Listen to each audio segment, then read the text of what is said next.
Hello, and welcome to another episode of Not Another Nutrition Podcast, living up to its name, particularly this episode, because I'm not talking about nutrition. I'm doing one of those wisdom episodes that I feel so uncomfortable doing. Not too uncomfortable, but a few reasons. I guess the main reason being that a couple of my friends have reached out to me recently with going through particularly hard times, and so it's just got me thinking around some of these topics. Likewise, some of my own issues in my own personal life, making me draw on I guess some of what I might discuss today, resources, things that I've practiced, things that I try to, encourage others to do in their bad situations. And also off the back of recently I talked about toxic positivity, and I got quite a few messages about that, so that was cool.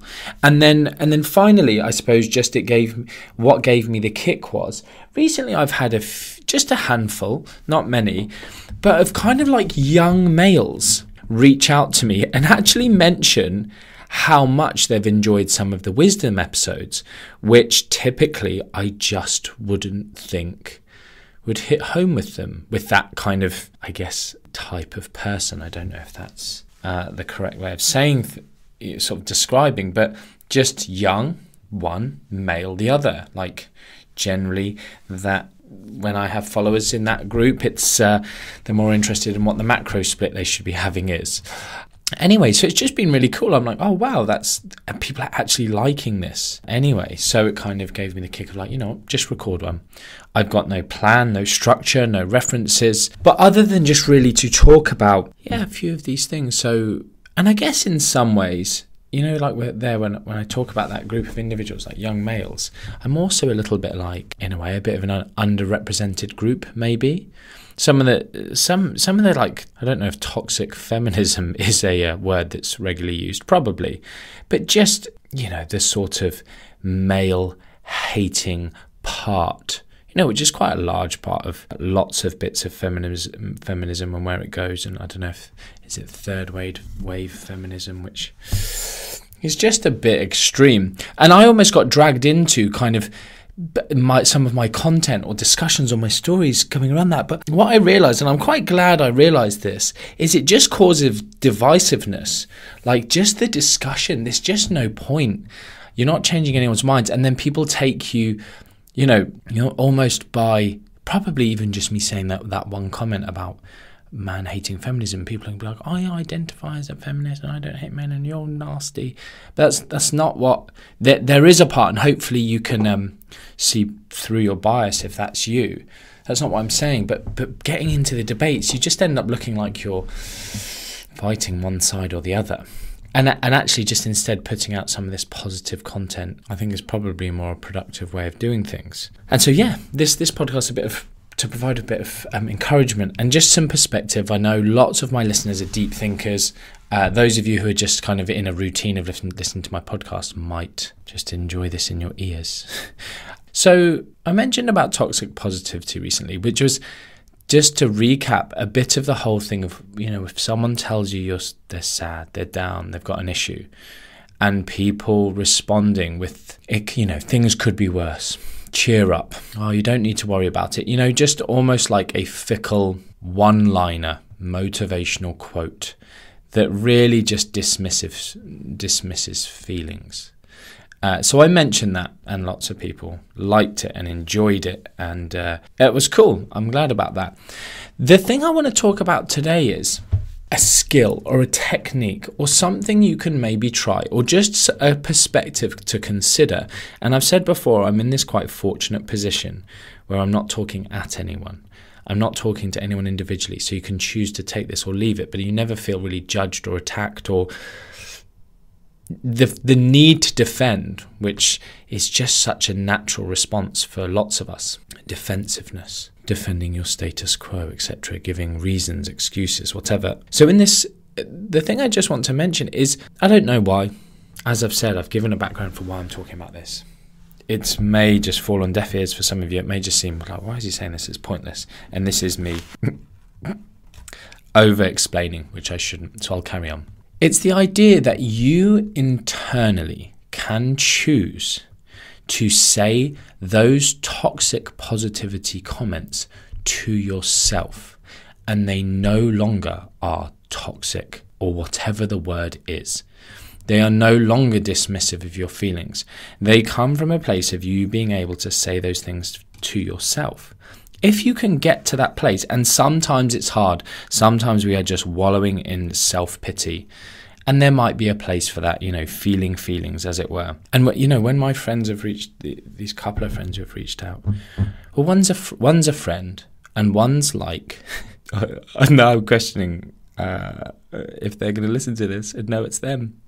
But an internet acquaintance, I guess, is how people would say. But they are a regular internet acquaintance, someone who I feel like I know a lot about, and I'm invested in them. And so in a way, in this funny 21st century scenario, like, I know people who are like best friends with people across the other side of the world who they've met like a handful of times, and they just talk every day, but they're best friends, and they're kind of always there for each other. So anyway, I'll call this person a friend. But I have just done my best to listen and to kind of hear them and not fix. In fact, I heard a really cool thing recently, which was, oh man, I need my phone to Google something about, it was a guy saying that him and his wife had this saying that when they were talking to each other about problems, they would essentially say, do you want me to listen, or do you want solutions, or something like that. I feel like it was maybe even catchy, like it had a bit of alliteration, good word. It was like, do you want I can't think of an S word. Do you want solutions, or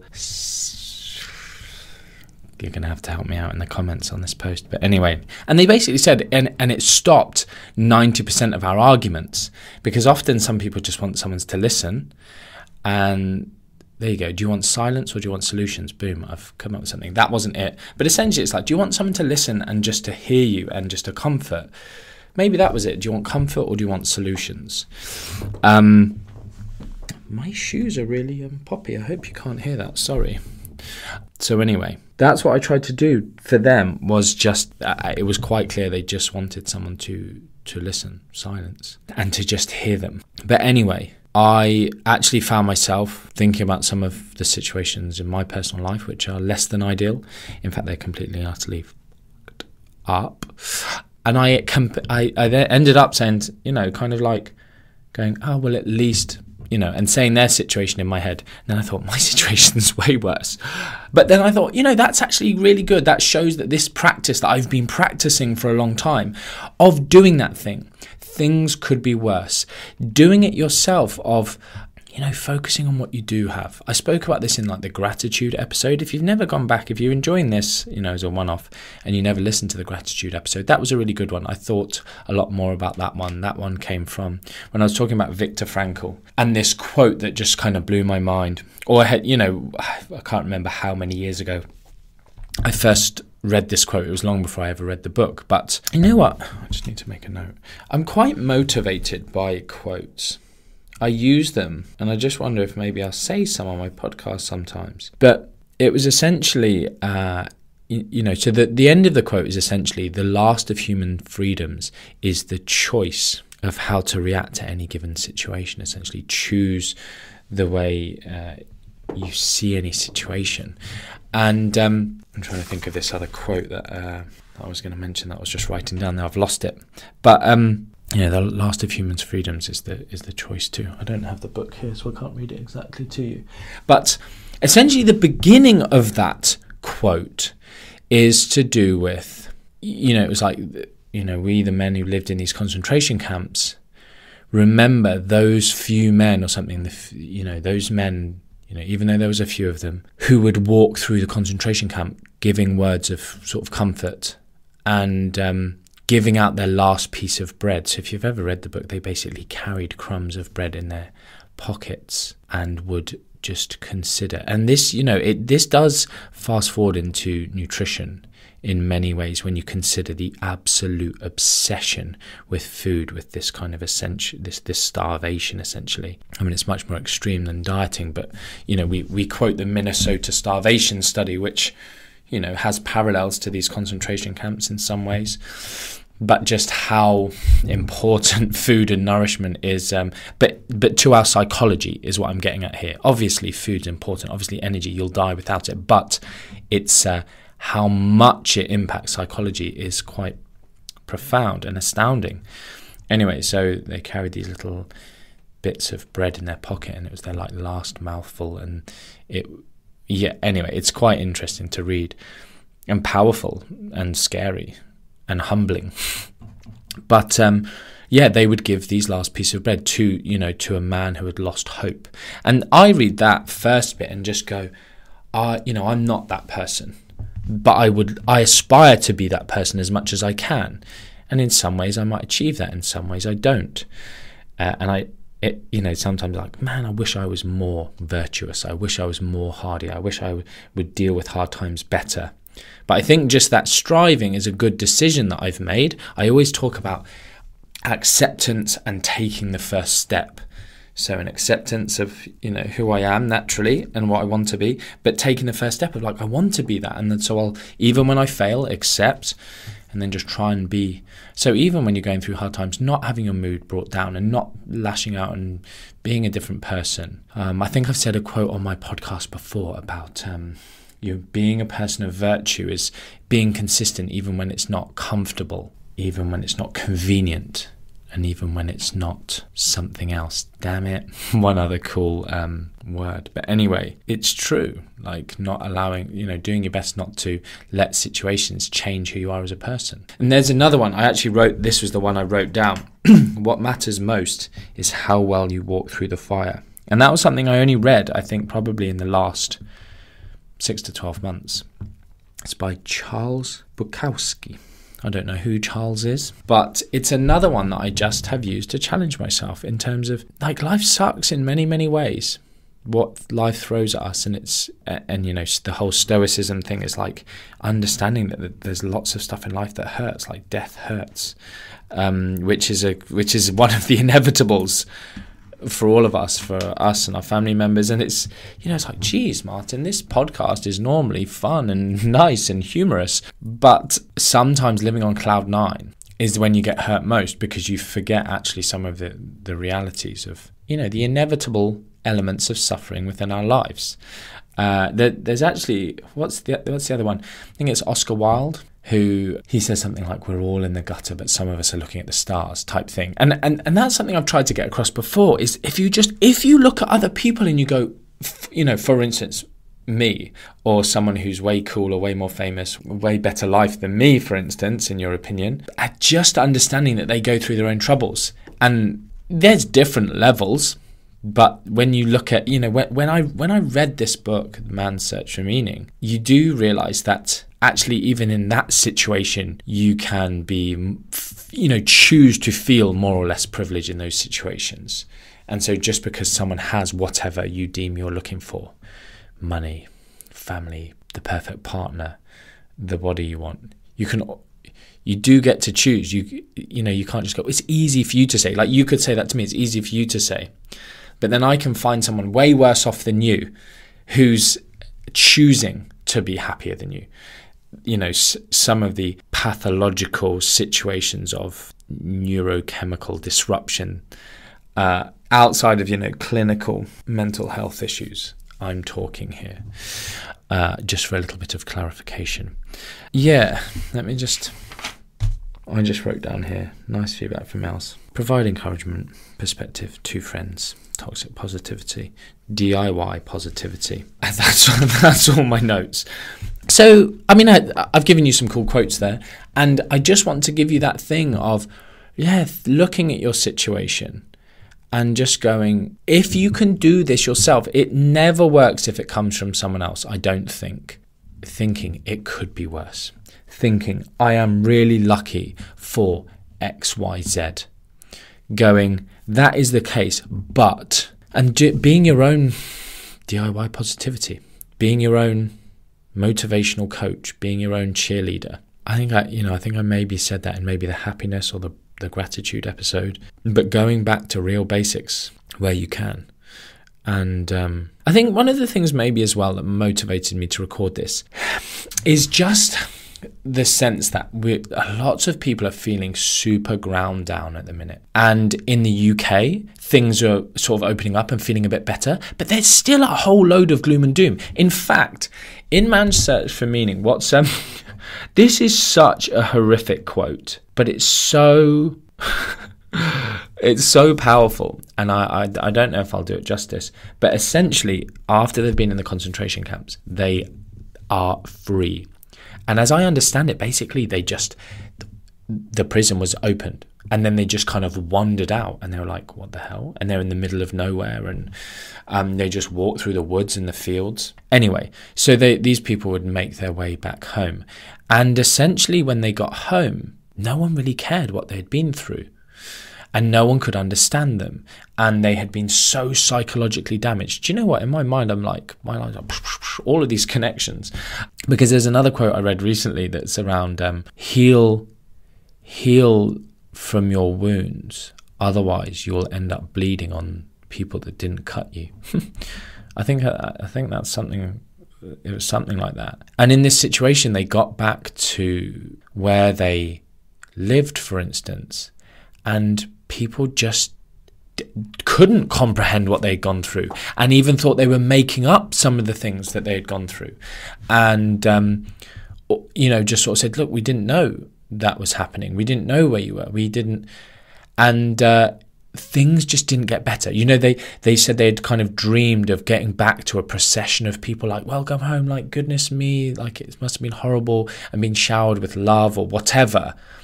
And really they just went back to boring normality and not being understood. That's another quote, I don't know who by, but it's something like, maybe it isn't man's desire to be loved so much as to be understood. Something like that. God, all the quotes are coming out today. Write these down. Do you know what, actually? We've had this interior designer in the offices recently, and I'm potentially going to ask her to Hada Designs, actually, on Instagram, Hada. I think it's that, Hada_interiors, Hada_design, something like that. I'll tag her. And I'm going to ask her to do my bedroom or my new house or something like that, because I just want all of these quotes up on the wall, because I just want to be able to wake up and just read some of this stuff, about, what matters most is how you walk through the fire. Like, if you're going through bad times, like, or the one I've quoted many a time. This is, oh, damn it, I don't know who said it, but it's that, is it Benjamin Franklin. He had this thing every single day. He had his whole day planned out, and it was, what good shall I do this day? He asked himself that. Just cool. Just a good, if you want to live the happiest life possible, some of this stuff's good. Anyway, where was I? So, yeah, this horrific quote, and it's something like, I don't actually know the quote, to be honest, and it's not like a quote, it's just a paragraph or a sentence in this book, and it was just, what we understand from this is that there is no limit to the extent of human suffering. It's something like that. That actually does sound like it might be the what it was. It kind of rings bells in my mind. I mean, powerful, right? But also fairly depressing. And so, if you're in a brilliantly happy place in your life right now, like, well done. Like, I hope you sort of realize that, and you realize where you are. Sometimes you sort of think, who says that? It's off a TV program or something, but it's like, I wish we had the ability to know we're in the good times when we're in them, rather than looking back and going, those were the good times, to realize that they were the good times when you were there. And all of this stuff, it just, all of these quotes can just be super, if delivered incorrectly, delivered in a time of suffering can just not be great. But if you embed them in your mind and just go, do you know what, without the bad times, without the darkness, you wouldn't have the light. Without the darkness, you wouldn't see the stars. And it is true. That's somewhat true of the pandemic. That hope, if you can try and just focus on, oh my goodness, remember what it was like being locked down. how good is it? And this was the parallel I was just drawing just now, is we're coming out of the pandemic in the UK, skipping back, 10 minutes of this podcast, and it still feels a bit sucky in many ways. We're not sure if we're going to go back into another winter lockdown. We don't know if we can still plan our lives. People are upset because of vaccinations and not vaccinations, and being forced to and not being forced to. And I'll say this on air, that there are some elements, I think, where making some things mandatory becomes an issue because it's a slippery slope. Not that I have any issue with people having vaccinations, but I think there are some slippery slopes. If certain, in certain countries, like the whole idea of like vaccination passports, it's also just remembering there's certain countries where you can't go in if you haven't had your yellow fever jab or, something like that. These things have existed previously. But anyway, sorry, I don't want to sort of open a can of worms too much there on my thoughts on the effectiveness of these government policies, because I'm not really sure. Seemingly, I think it does seem like something has worked based on the limited amount I'm paying attention to it. There's another one, actually, another quote, which is about giving things attention. It's like a Stoicism, Marcus Aurelius type quote about, you don't have to have an opinion on everything. Oh, what is it? You don't have to have an opinion on everything. Don't focus on things you can't control. Leave them alone. It's something like that. And you can almost use that as a bit of an insult. It's like Callum, whoever you are. You don't have to have an opinion on everything.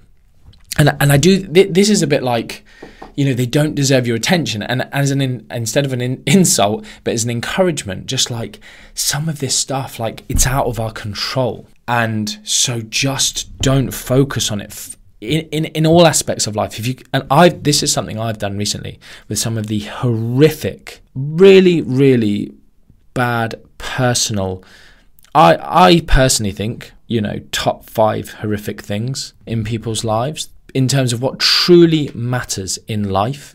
Losing a job, it's bad. I get it. It's stressful. It's horrible, like being able to eat, whatever. But there's certain things in life that really matter. And when dealing with those things in my life currently, the only thing that I think really has kept me sane is taking a breath and going, I can't control this. And I just need to accept that and be a good person and focus on what fills my cup in the meantime, other things that fill my cup. And focus on what you can control. And there's areas of my life that I can give myself happiness, which really just comes back to my work and my passion. And doing stuff like this and supporting people around me and doing as much as I can to develop and encourage my staff. Because these people mean something to me, and they're part of the impact that I'm having on the world, which is a huge part of who I am, and focusing on just helping people through my work as much as possible. But it's that thing. Don't, focus on what you can't control. Worrying, it's another quote, he who worries about tomorrow worries more than he should, or worrying about something you can't control is like paying a debt you don't owe. And, all these little things. I should probably write this stuff down so I can give you exact quotes and also give some flipping. Maybe I'll try and, in the show notes of this show on the website, martin-mcdonald.com/EP, whatever episode we're on, 45 maybe. That's a guess. You need to look before you type that into the URL. I'll just list all of these quotes, just in case any of you want to have them, know who said them, and just even have them, copy and paste them into your notes in your phone so you can refer back to them. That's what I do sometimes. I just scroll through some of these saved things just to realign my thinking, because it's easy to get bogged down sometimes. Goodness me, right. I have no clue what I'm going to call this podcast, but I just hope for some of you out there, it might have provided some encouragement. Like those of you in Australia who listen, like Sydney and Melbourne, like you've just gone back into lockdowns, I think, at the point. And, I've had people messaging me just absolutely gutted. And I feel for you. And this podcast is, I guess it's partly for, I hope there's some element of, because you can just focus on the uncontrollable and then it just consumes your thoughts. And in many, many, many other walks of life, people who follow me have reached out to me who are going through divorce, people who have reached out to me who are going through issues with care of their children, people who, I guess relationships is all within that. People, it's nice that people reach out to me and talk to me about this stuff. So, and that's why I hope this podcast, something within it, write some notes down, listen to it again, maybe ponder it. And I just hope it can make your life more fulfilled, more, I don't know what the word I'm looking for is, but more fulfilling seems appropriate. Right. Much love. Again, these ones, I'm always interested in feedback. Even if you just want to use this as a chance to review it on iTunes, but also give me public feedback on it. But if you've got something more private you want to say, then obviously always feel free to reach out to me. I'll get some nutrition ones done for those of you who are more keen on those. And until next time, much love.